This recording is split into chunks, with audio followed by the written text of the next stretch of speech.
I'm Ligon and I'm doing a review of Pico Armor, which are miniatures created by Odziel Odzami, which I believe is pronounced correctly, found on picoarmor.com. They are metal models in 1 to 600 or 3mm scale. They produce a wide variety of moderns and have an excellent selection for World War II. They also produce World War I miniatures, which is somewhat rare. They have a line of sci-fi miniatures that cover different aesthetics from Hammer Slammer style hover tanks to something a bit more grim-dark. They also have miniatures which are reminiscent of the Eldar from 40K. Also, if you're more into pre-mechanized warfare, they have a line of American Civil War and Napoleonics that you may wish to look into. As far as the quality and pricing of the miniatures is concerned, they're fairly well detailed despite their tiny size. The line and creases on the model are visible and crisp, and it really allows your wash to settle into the cracks, making it easy to dry brush and highlight the effects on the model. Because of this, you can easily identify and differentiate between different types of vehicles on the tabletop. They're also very durable models. They're made of a fairly rigid metal that does not bend like the barrels of the tanks in a micro armor collection might. One slight drawback is because of this rigidity, it makes the metal a little more brittle, therefore making them prone to snapping. Though as you can see here,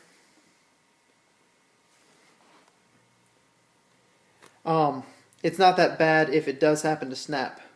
And I'm fairly rough with my miniatures and only have a few broken barrels in my collection, so it's not that big of a concern. These models are also extremely affordable. The prices are usually $3.75 for a pack of 15, though you can buy in different amounts.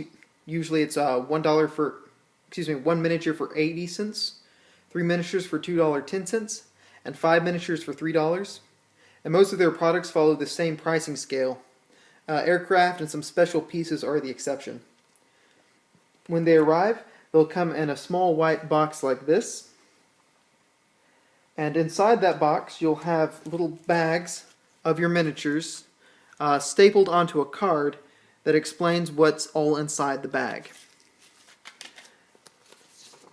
This is helpful if you're not up on your vehicle ID, and it's also really easy to store all of your bits that you don't use or don't get around to inside the box. I've set a buffet of similar miniatures in different scales so we can compare and contrast the size and quality of each gaming scale and what it can offer. On the left you have 2mm, which is about 1 to 900 scale, produced by Regular Miniatures over in England. I'm a fan of their stuff, especially for Napoleonics and Ancients, though for moderns and World War II, the minimal size difference you have between 2mm and 3mm, 3mm gets you a lot better detail. This allows you to more readily identify the different vehicles you have on the tabletop. One distinct advantage 2mm scale has over 3mm is there's a greater variety of 2mm scale terrain currently available on the market compared to 3mm. Later I'll talk about some of the options you have for 3mm terrain. Now comparing the popular 6mm micro armor by GHQ to 3mm Pico armor, you can get a better idea of how size relates between each other. For example, the M1 Abrams in 3mm is the same size as a 6mm Panzer II. I believe that the level of details on these miniatures are comparable. One advantage of 6mm is the ability to change the turret direction, though most people end up gluing their turrets on anyway. Pico armor is cast of a single piece of metal, so you can't really do that. Also, a problem with small-scale gaming in general is that the miniatures can be more fiddly, so if that's a concern for you in 6mm, you're merely magnifying the problem by shrinking your miniatures. Also, I mentioned Pico armor doesn't get bent out of shape as easily as micro armor, and you also might think there's a minimal difference between 3mm and 6mm, which may be the case, and if that's so, remember that Pico armor is 1/10 of the price as micro armor. And I kind of did the beer math after I set up this table, and I have about $150 worth of 3mm miniatures on the table, and kind of doing an estimate for the same number of miniatures in 6mm would be 500 or more. Lastly, I put out some 15mm miniatures since there are a lot of tabletop gamers who are familiar with that scale. The Bradleys from Svedska and the Infantry or Battlefront. Naturally, you get a lot more detail and personality with 15mm miniatures, But if that's what you're wanting for in your games, then you're probably better off playing at 28. In many cases, 15mm is comparatively pricey and takes up a lot of space compared to smaller scales. You also have to deal with the clutter on the tabletop, which is bothersome to some players. And that's why you have small groups actually migrating from 15mm to 6mm when they're playing Flames of War and Team Yankee. These are mostly out here for scale comparison. Honestly, I think 15mm should be reserved for platoon-sized infantry games like Bolt Action and 40K. So I mentioned earlier that it's difficult to find terrain in 1 to 600 or 3mm. And most of the small scale terrain that's out and available is either 2mm or 6mm. Though there is one company out there, Gamecraft Miniatures Productions, that produces some great MDF buildings and road systems for 3mm gaming that you should check out. What you see out here is their small Middle Eastern village, and it came with a pack of about 15 houses, and I believe it was about $10 or $15 for the pack. It might have even been cheaper. They produce an entire road system, so it's really easy to customize a very nice looking road system. And they have different types of buildings. They have skyscrapers, industrial buildings, and then in resin, not MDF, they have European-style village buildings. So you can really create a tabletop landscape that fits whatever look you want to have based off just this company's products. If you want to check it out, you can go to gcmini.mybigcommerce.com. And also, if you've noticed my paint desk over here, they created that paint desk, and I absolutely love it. And they make different paint desks for different paint pot sizes. So I use Vallejo, and so I bought the Vallejo one, but they have Games Workshop and Privateer press paint and all kinds. So if you're looking into getting to the scale and you need terrain or an awesome paint desk, look into Gamecraft Miniatures. Through all my miniatures in my 3mm collection to help inform your decision on the scale and show you what's available. I've saved this part for last because I figured that you would just want the details of the product up front rather than listen to me narcissistically show off my mediocre work. If you'd rather see for yourself and form your own opinions instead of being told what to think by someone who you don't know who it is, then I'm sorry for putting this last. But anyways, this is my U.S. forces done as platoon bases. I'm slowly building an armored brigade combat team, but so far I have a tank-heavy combined arms battalion and an infantry-heavy combined arms battalion, and the beginning of my Cav squadron and fires battalion. One thing I have done is for my platoon bases, I actually just have tokens made up for the dismounted platoons and dismounted cavalry sections of scouts. Instead of actually having the infantry miniatures. Part of that is because I'm cheap, and the other part of it is I feel like the infantry miniatures on a full platoon scale didn't look very good on the base. So I figured I'd just put those on.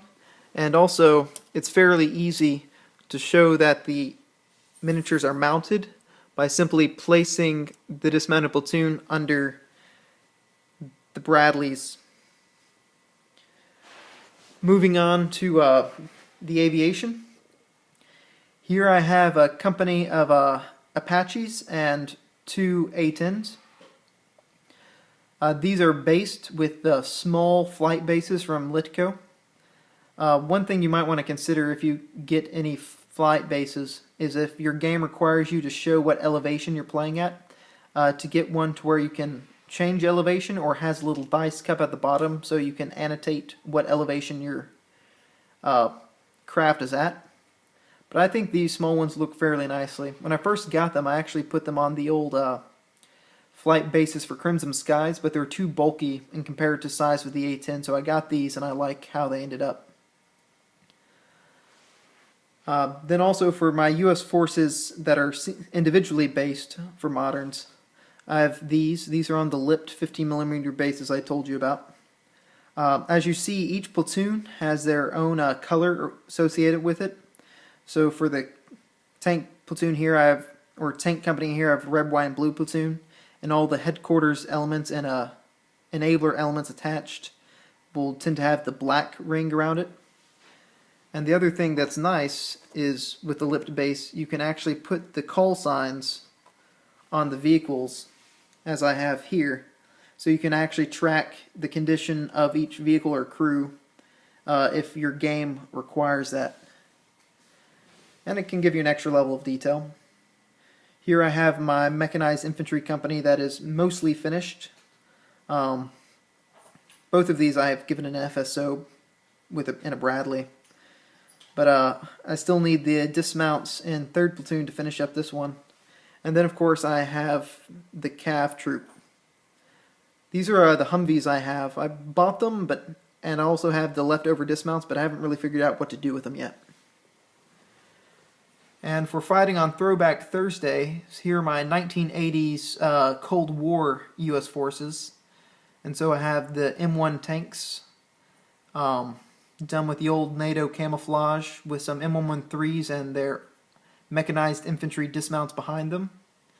And there I have some 120 mortars and some paladins all done up. These are what I use for MBT and Team Yankee. And I think they work fairly well. I actually did something differently for the bases on this one. As you can see here from the company commander, this platoon leader, I just put a gold bar on the back, and for the company commander I have 2 silver bars to show which vehicles are the leadership vehicles. I don't think that one works very well, but it was kind of it was a bit of a test just to see how it would work. But that's what I did. Then over here I have my modern Russians and platoon bases. I only have a company of T-90s and a company of BMP-2s. I also plan to try to build an entire brigade of Russians in these eventually. And I've done the same thing with their bases. One thing that is nice is with doing the infantry as chits, is you can do different colors. So like all the U.S. forces are blue and all the Russians are in red. And you don't have to worry about differentiating weapon systems associated with those platoons as much. For example, for the weapons platoon, you just add the W into the marker. And you don't actually have to try to show the automatic grenade launcher or something like that. For those of you who want to model a hybrid warfare company or platoon or something like ISIS perhaps, they do produce technical vehicles, as you see here, and they have trucks with 50 cals or Dishkas or whatever kind of machine gun you want on them.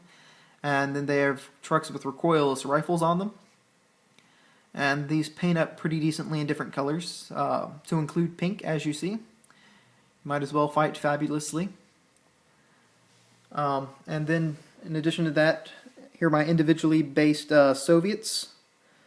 And you have a bunch of T-72s, even though I ran out of T-72s, and the battalion commander there is actually in a T-90. And then some BMPs with different types of dismounted infantry and their dismounted weapon systems, as well as artillery and air defense artillery.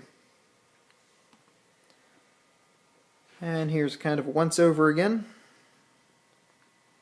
Oh yes, there's one more thing to kind of mention as far as the engineering vehicles and support vehicles. The assault bridges that they produce, they also have the bridge laying out, so you can mark where that is, and it looks nice and appropriate. And you can also either model in your game the logistic support or use them as logistic markers, because they have HIMETs and HIMET fuelers that are available to purchase. And that's a nice addition, I think.